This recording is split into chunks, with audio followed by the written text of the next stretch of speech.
adventures of Rocky and Bullwinkle and Friends. Starring that jet-A aerial ace, Rocket J. Squirrel. And his pal, Bullwinkle the Moose.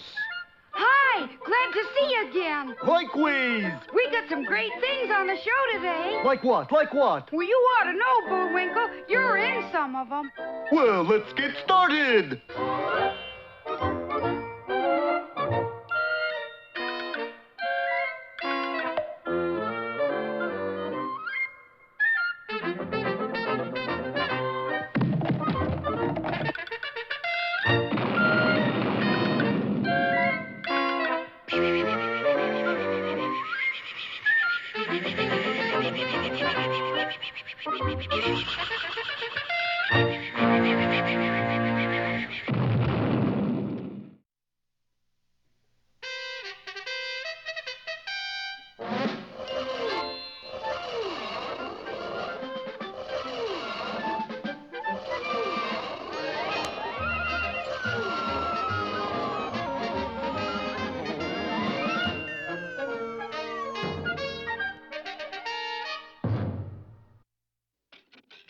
Yes, sir, there's nothing quite like going by rail. Unless, like Rocky and Bullwinkle, you go fourth class on the Frostbite Falls main line. For that means you walk where you're going on the railroad ties. But you get a free can of bunion cream with each ticket. Sure, a dull way to go, Bullwinkle. Nothing ever happened. Oh, little did Rocky know, for at that moment on a hillside above them, Boris Badenoff had just released a huge boulder designed to hit them just as they reached the point where the railroad tracks made a big X.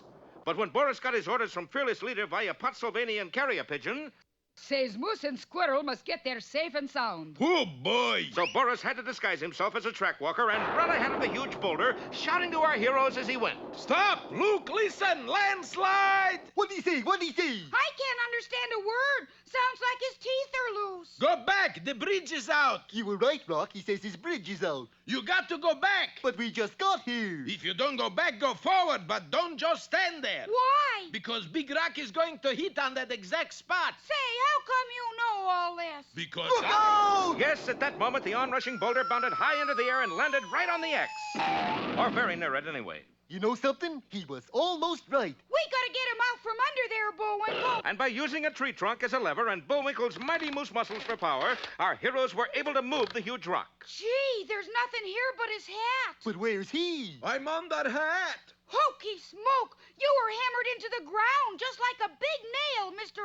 What is your name anyway? Why not call me Spike? How do we get him out, Bullwinkle? Well, if he was put in like a nail, he's got to come out like a nail. And so, finding a tree branch shaped like a hammerhead, Bullwinkle hooked it into Boris's ears and pulled. Easy, Bullwinkle. Let's get him out of here in one piece. That's it! But when Boris got out of the hole, he acted rather strangely. Does the crosstown bus stop here, conductor? Bus, this here's the railroad. Then let me off 125th Street and give me blue transfer. Rocky, maybe I pulled too hard. How's that? I think I flipped his lid. Goodness, listen to all the boardies. Birdies! Come here, you little rascals, you. And Boris skipped off while our friends watched in amazement. Wake me early, Mother dear, for I'm to be Queen of the May. Boris, you have changed somehow. Changed? I'm still sweet, oh, lovable me. See, you have changed. Well, now what do we do? Let's start Cub Scout troop for underprivileged children. Boris, what if Fearless Leader should hear you? Fearless leader? Who is he? If you're listening, Fearless Leader, he's only kidding. Boris, you know who is Fearless Leader. Here is his picture. Ooh, he looks like it a meanie. A meanie. He is cruelest, meanest, evil, wicked snake in the grass in all Pennsylvania. Ooh. And he is your hero. Mine hero? Sure, look. Here are his latest orders. Moose and Squirrel must arrive at Peaceful Valley safe and sound. He's really a bad man?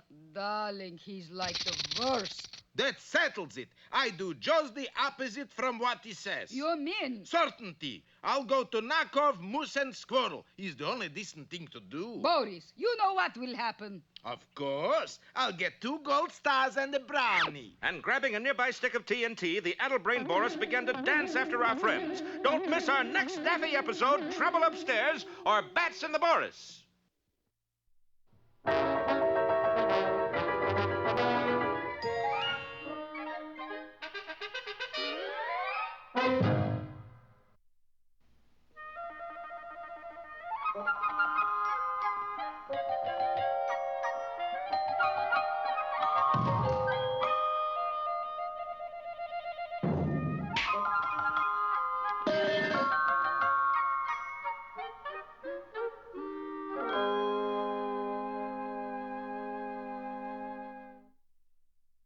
You won't find it on a map because it isn't there anymore, but there was such a place known as Tootsie Lavender, which in French means feet of purple. Now, the reason it was called feet of purple is because all the people who lived there had purple feet.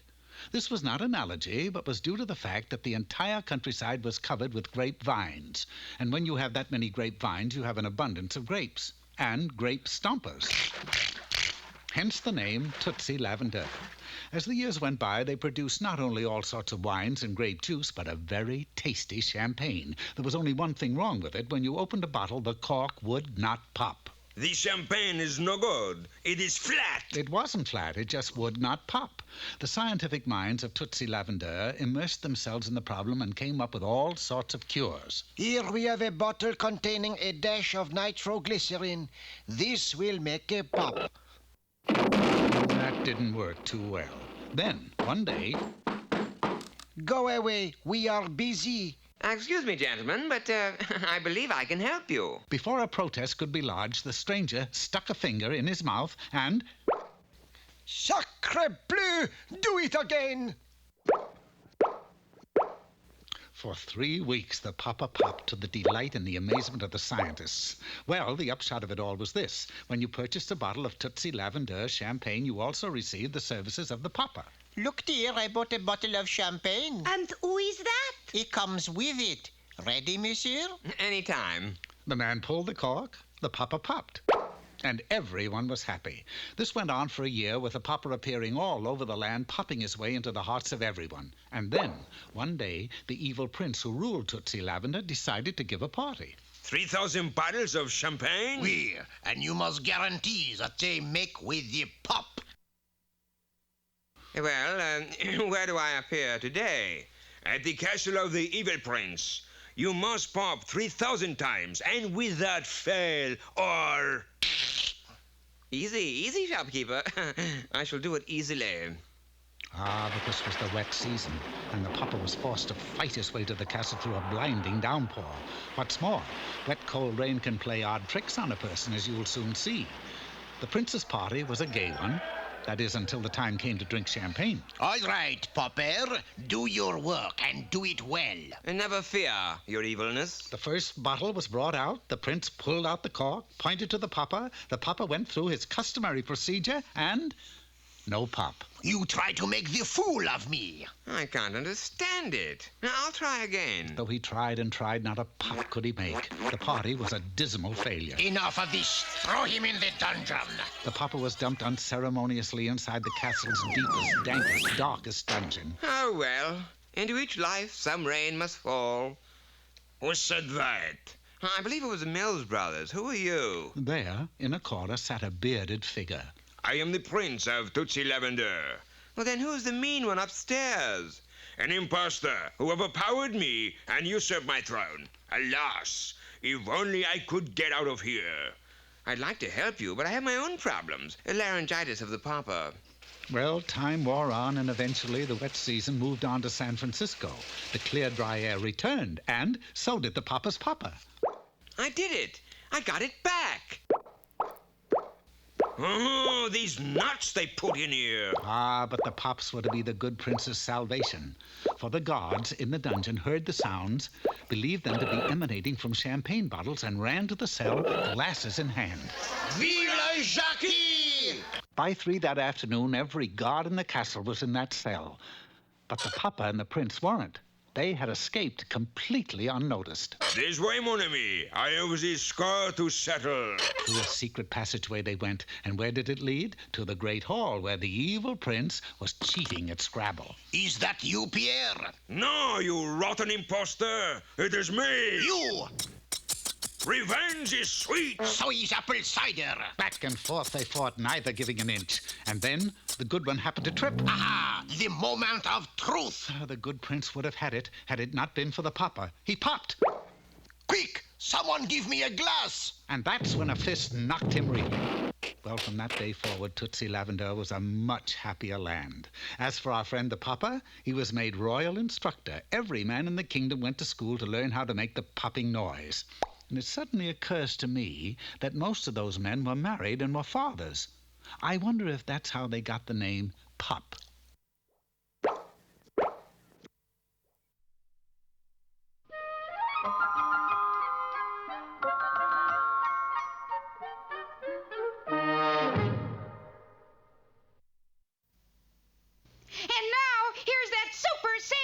Mr. Know-It-All. Thanks, Brock, but I'm not selling supers, I'm selling soap. So sell. Hello, friends. Today we take up the problem of selling these here soap flakes. The best way is to cleverly disguise yourself as a washer repairman. Hello, kindly sir. Is the lady of the house in? Oh, so it's you who's been bringing her those boxes of candy. No, hold it, King's X. I'm the washer repairman, here to fix the washer. I didn't know it was broken. Now listen carefully to how cleverly I rouse his interest. Of course it's broken. It's clogged up due to ordinary wash-day soaps that produce too much suds. So fix it. Oh! Let me know when you're finished. You see how I've roused his interest? You see, sir, suds from other wash-day products aren't made for your washer. That's why the makers of over one leading washer recommend... Is the washer fixed? No, but sir, let me tell you why this soap... Soap, schmope, fix the machine. The essential thing to remember when you're selling soap is often the buyer merely wants to test your salesmanship abilities. Is it finished? You fixed the washer? The reason your washer is clogged, sir, is those thick suds. That's why the makers of over one leading washer... Oof! Gosh, Mr. Know-It-All, what happened? The washer's still clogged up. Too much soap? Nope. Too much me.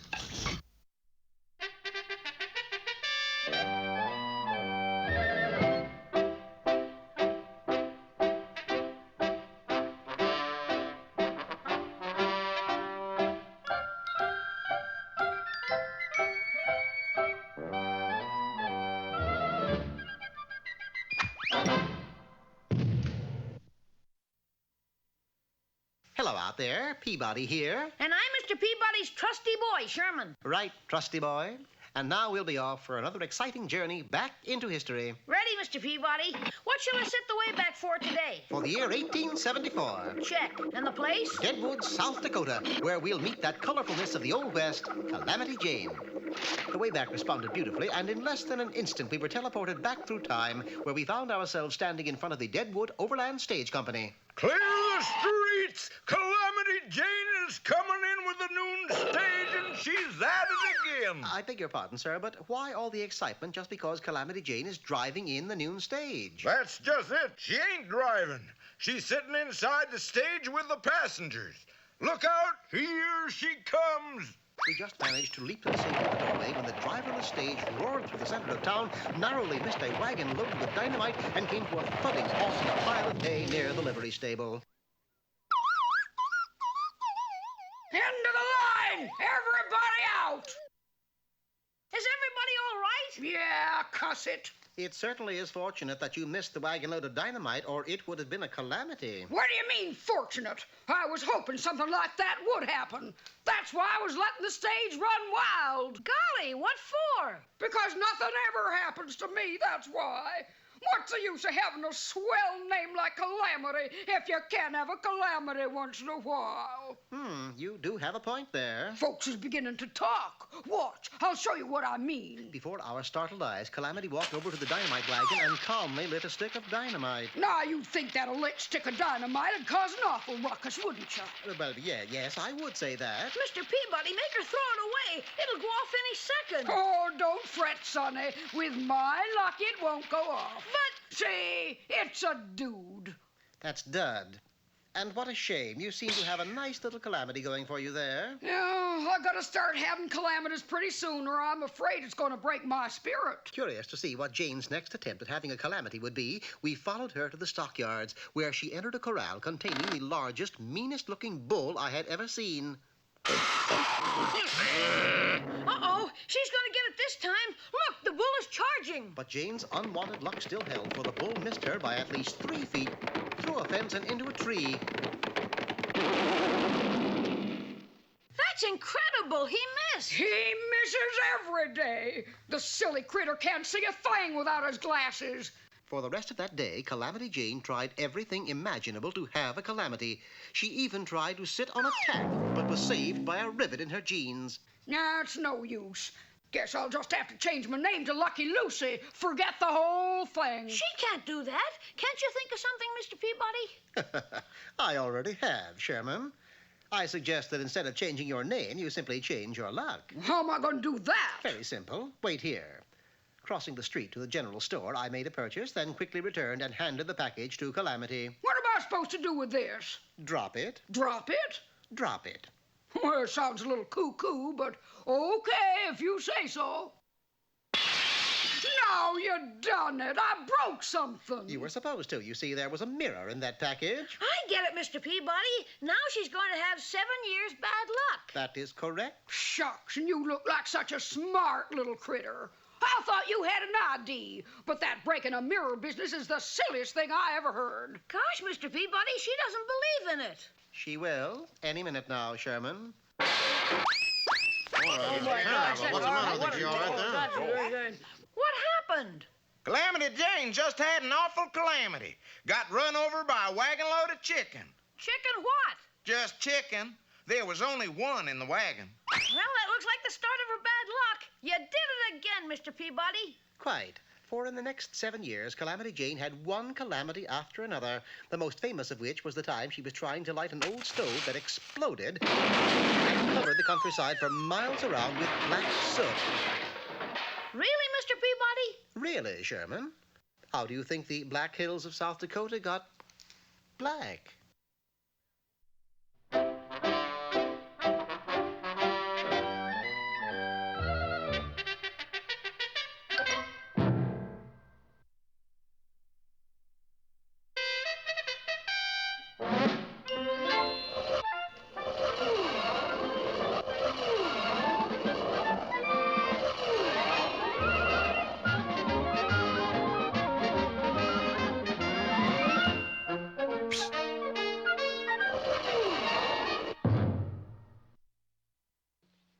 Well, our boys are still on their way to the annual Big Moose Convention in Peaceful Valley, Missouri. I didn't know there were any meese in Missouri, Bullwinkle. Oh, certainly, Rock. Look, here's a picture of one. Boy, Missouri meese sure look different. Well, they are a little smaller. And they got shorter hair. And shorter noses, too. And their antlers aren't as big. And they give milk. Milk? This isn't a moose, Bullwinkle. It's a cow. All the same, it's a honorary moose. How can a cow be an honorary moose? Well, we had a big membership drive a while back. Guess we got carried away a little. Sure wish we could. Could what? Get carried away a little. I'm sure tired of walking. Then why not fly? And leave you, my old buddy, never. I knew you'd say that. Then why'd you ask? If I hadn't asked, you wouldn't have said it. Oh. But meanwhile, fate is preparing a cruel blow for our boys in the shape of Boris Badenov, who has suddenly reformed due to a crack on the head. I won't do a thing that nasty fearless leader tells me. But why, darling? Because he's a meanie. Shh, Boris, he might hear you. So I disobey all his orders. What was last order? It said do not kill moose and squirrel. Then I do it anyway. And afterward, we pick flowers and send them to shut-ins everywhere. Everywhere? San Quentin, Alcatraz, Sing Sing. And grabbing a nearby stick of explosive, Boris danced after our friends. In a little while, he was lying in wait for them near an old watchman's shack. Hey, that looks like a keen place to rest. Lead me to it. I can't. You're ahead of me. Then follow me to it. And our heroes entered the abandoned shack and shut the door. Instantly, Boris grabbed a roll of wire and dashed round and round the tiny dwelling, wrapping it with loop after loop. Here we go, loopy-loo. Here we go, loopy-lie. In a few moments, the shanty was completely hog-tied, and inside, Bullwinkle was about to make a startling discovery. I'll get some wood and we'll start it. Start it. Hey, door must be swole up. Swole up my foot. Mine too. It's all that walking. No, sir. That door is wired shut, and so are the windows. Now, who'd want to do a dizzy thing like that? That's easy. Dizzy Boris Badenov, who, thinking he was doing good deeds, lit the fuse on his stick of TNT. Law and order, blow them up and then I cross the border. But at that moment, high above, the whizzing spy-in-the-sky satellite was sending the whole scene back to Pennsylvania and its furious, fearless leader. Blutzinnige Limmer, geharnischte Möckelmörder Geisteskranker. Any orders, fearless leader? Yes, activate the satellite. You really mean? Don't argue, Dmitri. Do it. And with trembling finger, Dmitri pushed the activate button. Instantly, a door opened in the satellite and a hand emerged holding a large brick. It paused while complicated machinery figured distance, angle, speed, and windage, then launched the missile earthward. Just as Boris was about to lob the TNT through the window of the shanty, it was pretty close at that. But the explosion blew the wired-up shack right from over our heroes' heads, setting them free. Hooray! It also blew Boris Badenoff into the next county, where he was found a few days later by his partner in crime, Natasha. Okay, Boris, you want to start Cub Scout troop? We start Cub Scout troop. Cub Scouts, are you out of your mind? Boris, you mean... Oh, Natasha, shut up, you mouth. Oh, darling, you're back to abnormal. Yes, he certainly is. And what new peril does this hold for our friends? Be with us next time for Boris on a Broomstick or the Flying Sorcerer.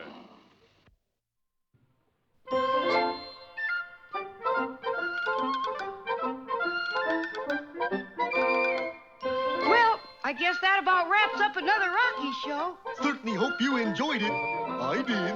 I always say. Bullwinkle, time for us to go. Already? Okay, but first, here are some of the people who made this show impossible.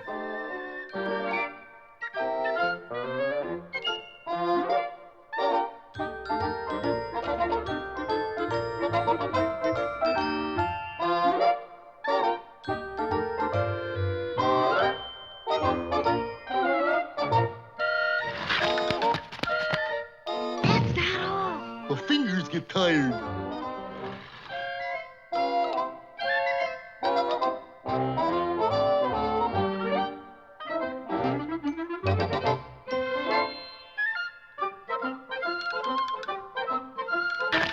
Oop!